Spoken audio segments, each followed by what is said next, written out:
نحمدہ و نصلی علی رسولہ الکریم، اما بعد، واعوذ باللہ من الشیطان الرجیم، بسم اللہ الرحمن الرحیم۔ رب اشرح لی صدری ویسر لی امری واحلل عقدۃ من لسانی یفقہوا قولی، ربی زدنی علما، اللہم فقہنا فی الدین۔ سبحانک رب العزۃ عما یصفون وسلام علی المرسلین والحمد للہ رب العالمین۔ آپ کی ہوسٹ سائمہ عزیز آج ایک نئے ٹاپک کے ساتھ آپ کے سامنے حاضر ہے۔ آج کا میرا جو ٹاپک ہے وہ ہے حسد اور رشک میں فرق۔ حسد دو طرح کا ہوتا ہے، ایک یہ کہ حاسد دوسرے کی نعمت، مال، علم، مرتبہ اور سلطنت کے زوال کی تمنا اس طرح کرے کہ وہ اس کے زوال کے بعد میرے پاس آ جائے۔ دوسرا یہ کہ حاسد دوسرے کی نعمت کے زوال کی تمنا کرے، چاہے یہ مال اسے ملے یا نہ ملے۔ یہ بدترین حسد ہے، یعنی یہ کہ جو نعمت اسے ملی ہے اس سے چھن جائے، بھلے مجھے ملے یا نہ ملے۔ اس کے برعکس اگر انسان یہ تمنا کرتا ہے کہ اللہ رب العزت نے جو نعمت اسے دی ہے مجھے بھی یہ نعمت عطا کرے، اور اس میں دوسرے کی نعمت کے زوال کی تمنا نہ ہو، تو یہ رشک کہلاتا ہے۔ رشک جائز ہے، اس میں کوئی برائی نہیں۔ سورہ نساء آیت نمبر 54 میں اللہ پاک نے ارشاد فرمایا ہے کہ ام یحسدون الناس علی ما آتاہم اللہ من فضلہ، کیا یہ لوگوں سے اس فضل پر حسد کرتے ہیں جو اللہ نے انہیں عطا کیا۔ یعنی ہمیں یہ بتایا جا رہا ہے کہ ہمیں اللہ کی تقسیم میں اس کے فضل پر کوئی بھی حسد نہیں کرنا چاہیے، نہ اس میں ناراضگی کا اختیار کرنی چاہیے۔ نبی پاک صلی اللہ علیہ وآلہ وسلم نے فرمایا کہ حسد سے بچو، یہ نیکیوں کو اس طرح کھا جاتا ہے جیسے آگ خشک لکڑیوں کو کھا جاتی ہے۔ مگر یہ ہماری بیماری اتنی عام ہو چکی ہے ہمارے اندر کہ ہمیں پتہ بھی نہیں چلتا کہ نیکیاں ہماری برباد ہو چکی ہوتی ہیں۔ اللہ کے عطا کردہ فضل پر وہی ناراض ہوتا ہے جو اللہ کی تقسیم سے راضی نہیں ہوتا، یعنی وہ یہ سمجھتا ہے کہ اللہ نے اس کو یہ رتبہ، پیسہ یا عزت کیوں عطا کی، یہ تو اس قابل ہی نہیں تھا۔ نعوذ باللہ، اللہ سے زیادہ علم آپ کو ہے۔ کیا آپ بتائیں گے یا فیصلہ کریں گے کہ اللہ کس کو کیا عطا فرمائے؟ نعوذ باللہ، یہ کتنی ہی گھٹیا سوچ ہے جو ہم کسی کی نعمت کو دیکھ کر رکھتے ہیں۔ حسد انسان کے خود کے لیے ہی نقصان دہ ہے۔ یہ ایسی آگ ہے جو اس بندے کے اندر جلتی ہے اور اس کو اس کی نیکیوں کو جلا کر بھسم کر دیتی ہے۔ اس لیے ہمیں اپنے آپ کو بچانے کے لیے اپنے اندر کی صفائی کی طرف توجہ کرنی چاہیے۔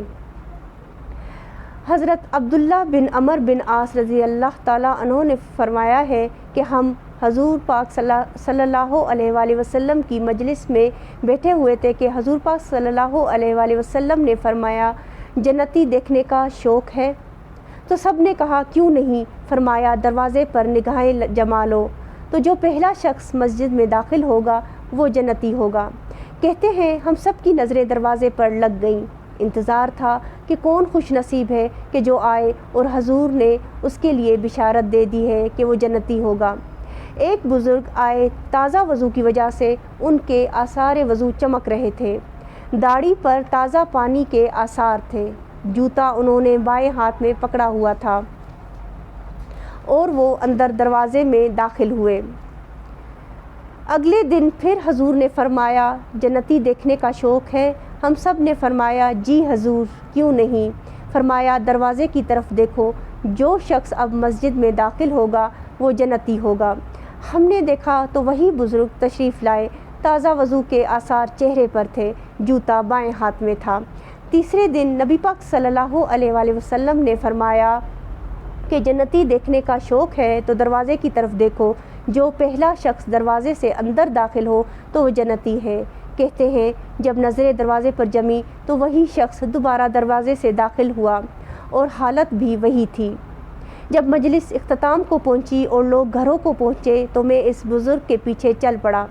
میں نے کہا میرے والد گرامی سے کچھ شک رنجی ہو گئی ہے، تو کیا آپ مجھے کچھ دن اپنے ہاں رکنے کی اجازت دیں گے؟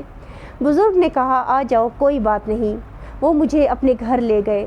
کہتے ہیں میری لالچ یہ تھی کہ میں دیکھوں یہ عمل کون سا کرتے ہیں جس پر نبی پاک صلی اللہ علیہ وسلم نے انہیں جنتی کہا۔ تو دروازے پر دیکھو کہ جنتی کون ہے، جو داخل ہوگا وہی جنتی ہوگا۔ یعنی میں اشتیاق میں تھا کہ آخر اس کا عمل کون سا ہے۔ خیر رات پڑی، انہوں نے بسترا بچھا کر دیا اور خود بھی چارپائی پر لیٹ گئے۔ میں طاق میں تھا کہ دیکھوں رات میں یہ کون کون سی عبادات کرتے ہیں۔ بظاہر تو میں لیٹ گیا، سو گیا، مگر میں جاگ رہا تھا۔ ساری رات گزر گئی، وہ سوئے رہے۔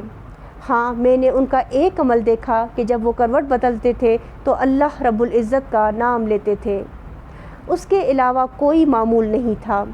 صبح اٹھتے ہی میں بھی اٹھا، فجر پڑھی، سارا دن معمولات میں گزرا، باغ گئے، بوٹی کی، کھجوریں توڑی، جو بھی معمولات تھے، ظہر پڑھی، کھانا کھایا، دوپہر کے بعد عصر ہوئی، مغرب ہوئی، اگلی رات ہوئی۔ پھر میں طاق میں رہا کہ شاید کل میری وجہ سے اپنے معمولات انہوں نے ترک کر دیے ہوں۔ تو جو عادی ہو تو ایک رات بنا معمولات کے گزار دیتا ہے، مگر اگلی رات اسے مشکل ہو جاتی ہے، تو آج اپنے معمولات پر آ ہی جائے گا۔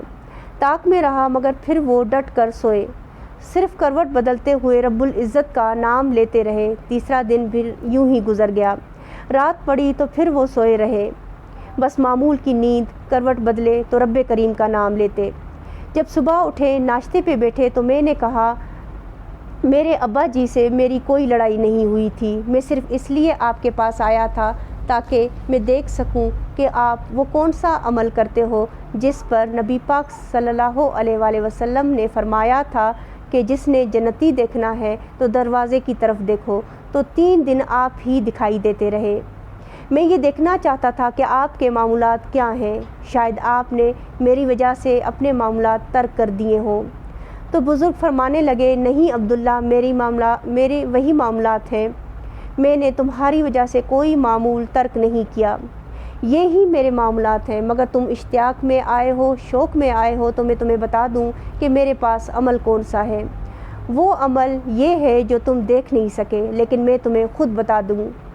اے عبداللہ، جو میرے سینے میں دل رکھا ہے اس میں کسی مومن کے لیے بغض نہیں ہے، یہ صاف ہے، شفاف ہے۔ تو جب یہ دل پاک ہوگا، شفاف ہوگا، پھر جنت کی راہ ملنا مشکل نہیں۔ یعنی اس سے یہ معلوم ہوتا ہے کہ انسان جب اپنے دل کو بغض سے پاک کرتا ہے تو اس کے اندر حسد کبھی بھی نہیں ہوتا۔ قرآن کریم میں سورہ الزخرف میں اللہ نے فرمایا ہے آیت نمبر 32 میں کہ آہم یقسمون رحمت ربک نحن قسمنا بینہم معیشتہم فی الحیاۃ الدنیا ورفعنا بعضهم فوق بعض درجات لیتخذ بعضهم بعضا سخریا۔ کیا یہ لوگ تمہارے رب کی رحمت کو بانٹتے ہیں؟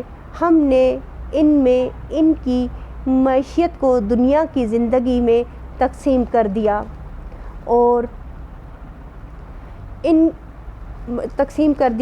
اور ایک دوسرے پر درجے بلند کیے تاکہ ایک دوسرے سے خدمت لے۔ یعنی اللہ کی تقسیم اور فضل پر اللہ سے راضی رہنا چاہیے۔ ہم کون ہوتے ہیں رب کریم سے یہ سوال کرنے والے کہ فلاں کو اتنا کیوں دیا اور فلاں کو کیوں نہیں دیا؟ بعض اوقات انسان کے دل میں حسد آ بھی جاتا ہے، یہ شیطان کا کام ہے جو اس بندے کی نیکیوں کو برباد کرنے کے لیے اس کے دل میں حسد کی چنگاری کو ہوا دیتا ہے۔ تو اس وقت فوراً اللہ سے پناہ طلب کر لینی چاہیے، جیسے سورہ فلق آیت نمبر 5 میں اللہ نے فرمایا ہے وَمَن شَرِّ حَاسِدٍ إِذَا حَسَدَ، اور اے اللہ میں آپ کی پناہ چاہتا ہوں حسد کرنے والے کے شر سے جب وہ حسد کرے۔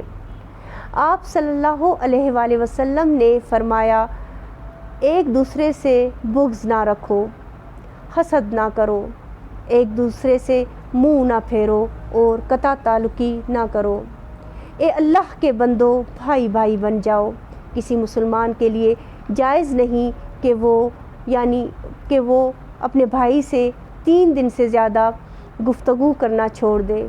اس سے معلوم ہوا کہ بغض رکھنے والے کے اندر ضرور حسد ہوتا ہے، اور حسد ہی انسان کو تکبر اور غرور میں مبتلا کرتا ہے اور جھوٹی انا کی وجہ سے وہ قطع تعلقی اختیار کرتا ہے اور پھر اس کی ساری نیکیاں یوں ہی برباد ہو جاتی ہیں، پھر بات ناراضگی سے نفرت میں بدل جاتی ہے۔ اگر کسی کی کوئی چیز اچھی لگے تو یہ آیت پڑھ لینی چاہیے۔ سورہ کہف آیت نمبر 39، ما شاء اللہ لا قوت الا باللہ، جو اللہ چاہے وہی ہوتا ہے، ہر کام کی طاقت اور قوت صرف اللہ کے پاس ہے۔ یہ آیت حسد کی آگ کو ٹھنڈا کر دے گی اور انسان کا نفس بھی اللہ کی تقسیم پر راضی ہو جائے گا۔ اگر آپ کو میری باتیں سمجھ آ رہی ہیں اور آپ کے دل پر ان کا کوئی اثر ہو رہا ہے تو مجھے ضرور سپورٹ کیجئے، میرے چینل کو سبسکرائب کیجئے، لائک کیجئے اور شیئر کیجئے۔ وآخر دعوانا والحمد للہ رب العالمین۔ السلام علیکم ورحمۃ اللہ وبرکاتہ۔